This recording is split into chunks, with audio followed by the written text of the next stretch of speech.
What's good, YouTube? And welcome to the one time on Yu-Gi-Oh! Market Watch where everyone said, get to the merch, John! This tour guide figure is popping off, pretty much going viral, and it is on limited pre-order, one per household from Ami, meaning they either anticipate really high order volume or they have an allocated amount to them. And when we see this, usually whatever they have sells out in a couple days. Now, they won't be the only retailer for it, but from Japan to US, they're usually a really well-priced and well-oiled machine place to get your figures. It's where I personally order. I'm not sponsored at all, and when I sing that high praises for somewhere where I'm not making some money, you know I actually like them. Now, when it comes down to it, this is at $152 right now. The price of the yen versus when your order is due could change, so keep that in mind. You do not pay when you order, you pay when the order is due, and the release date currently is in December. So you can also combine other things into that order, combine packaging, and you'll have different order options such as snail mail for much cheaper, but it could take 2 to 4 months, or you can get like super fast, 2 to 5 day delivery that will be more expensive, especially on the dimensions of a 1/7 figure. The little Sangan comes with this, with the trinoculars, that's the official term, and it is a very nice figure overall for what it is. Not overly lewd, really iconic from Duel Links to the actual TCG, and even, the manga for the anime structure decks. Like, I think that this is going to be one of those ones that ends up going up over time, but not a financial advisor channel on speculatory assets. Let's also get to the other merch. Displates does sponsor the channel. I personally do like these, and they've done a GX collab. You can use my link to get 20% off 1 to 2, or if you buy 3 or more, you get 30% off. And they do have the typical PNGs, you've seen them forever, but also they've done a really good mix of going in here and doing some unique ones like the Koala, and then the Terror King. Who's gonna be buying this? I don't know, but they do have the Sacred Beast and then Flame Wingman looking really, really nice in ways that you just don't see them all the time all over merch, and they've done a great job with making these look good. They are super high quality. Again, use my link to support the channel, get yourself a solid discount, and let's go ahead and get to the cards. Pride cometh before the fall. White Duston was very proud to be the only vanilla light fiend, and then they went and printed another one in the OCG. However, I will say that this is from a tournament pack and also has worse stats, although is level 4, so depending on if the deck wants a level 1 or 4 for being able to do stuff in the future, just be aware another unexpected die target is on the horizon, but being tournament pack, we don't know where that's going to land. It's a lot like a jump promo. Will we get it in our OTS packs, and then that might still be pretty expensive, or will it end up in a general pack of a 100 card reprint set where it takes up a slot, and then will it be out in a relevant time? So White Duston's actually kind of sitting pretty well. A lot of people are laughing and pointing at this reprint.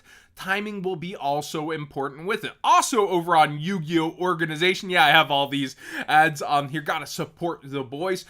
It comes to the OCG ban list impacting our market, and it has just a little bit. Summon Sorcerers, of course, peeling off. It will be errata when it does peel off. It has some synergy with EMP Meow Mine, and we're seeing this start to go really fast. Now, this has my player brain on fire. I like the card when it released. I overestimated it, and it seems like people are player braining it again. Please test before you invest, or be a salad player if you're playing this. I hear it's pretty good in Salmon Great, but overall, I feel like the hype train for it is probably deserved for the potential, but the outcome is what will matter.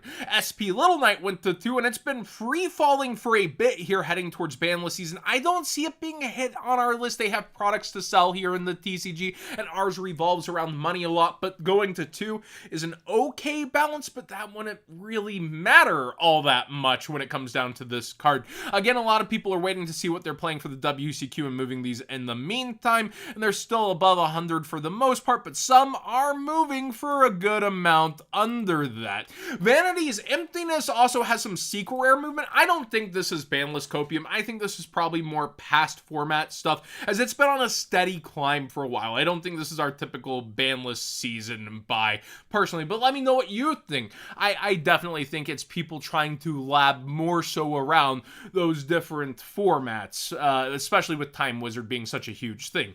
Phantom Nightmare has a lot going on, and Yubel stuff continues to rise and do well for itself. Only 10 listings on the quarter century secret rare. Fire continues to fall out, while the Ashen stuff continues to go up. Also, the Black Goat Laughs is having some of the last laughs, as it has been steady climbing, not only for its quarter century secret rare, which is now at 65 lows, quickly into the 70s, but also its regular secret rare version has been going up.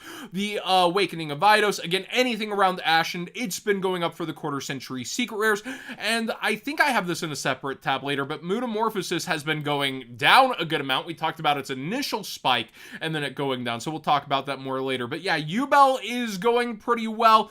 Black Goat Laughs, its secret rare is just steady climbing and is now a $15 secret. If you didn't know that, it was sitting around 8, so almost a double up over time, while Fire is just so poor here. Like, it's good that the prices keep going down. I'm a fan of it being more accessible, but I would never have guessed that Popular would be down under 15 at this point after its debut price and how it was sticking above 30 without something happening to the deck directly. This is all Banlist fears, people waiting to see what happens, and I don't think we're going to hit the deck that fast, but that's still speculation when we're talking Banlist and what Konami will do. Also, Promethean Princess beating Popular was not in my calls either, so for all those times I tell you I'm right here, I'm right there, I always show you when I'm wrong.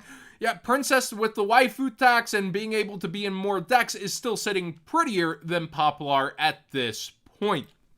Toon Kingdom Rare is going crazy for some reason. This is out of Legendary Duelist Ancient Millennium, which is a very high price set, but it's starting to go where its prices are above the Ultimate Rare. It's $40 lowest listed. People bought this out through 20 and didn't think to spend their money on the Ultimate Rare, the Pharaoh Rare, the Secret Pharaoh Rare, which actually looks pretty nice. The OG is a secret rare that's around this price. I'm just absolutely losing my mind on this buyout that people would spend to push the rare to this point, where this is the actual OG version. Did you think the rare? I don't understand. Let me know in the comments what you think of this one, but it's another one where I'm like scratching my head. Why are you throwing money in this direction, in this form? Aromaseraphine Jasmine continues to absolutely skyrocket it and is at its max price ever, I believe, around $26, and is selling there very consistently. Be aware the plant good stuff only gets better, and people are heavy investing into this now. Metamorphosis, I do have this pulled up. So again, player brain versus market brain. When it did spike up, I was like, I felt like it was underestimated. It feels like it's getting the traction it deserves. It has these plays, that place.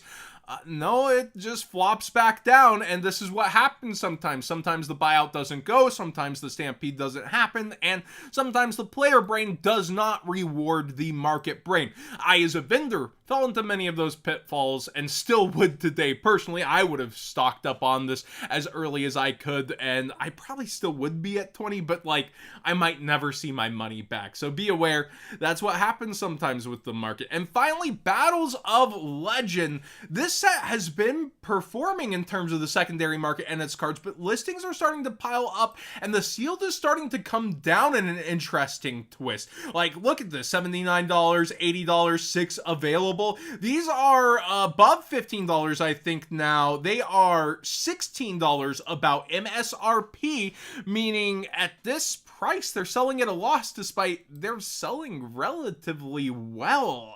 I don't really understand what's happening to the product other than like, yeah, it's not that exciting inside, but there's so many hits versus the typical product like this.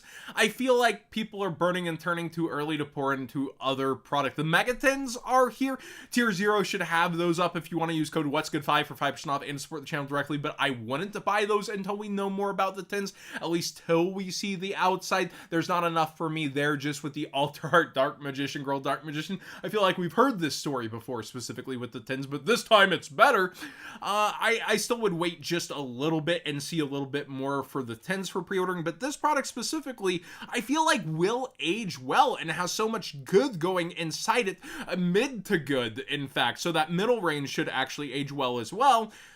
it's just weird to me to see it continue to fall out. So it's one to watch, not immediately jump on in my opinion, but as quantities continue to actually increase and this price goes down, it's something I would be watching. Thanks for watching today's Market Watch. Please subscribe if you haven't already. Give this video a thumbs up if you enjoyed the conversation. Remember, Displate, if you use my link, it does give you a pretty sizable discount and even greater when you buy more than 3. And I like the GX collab, and this not sponsored at all. I'll be buying as well.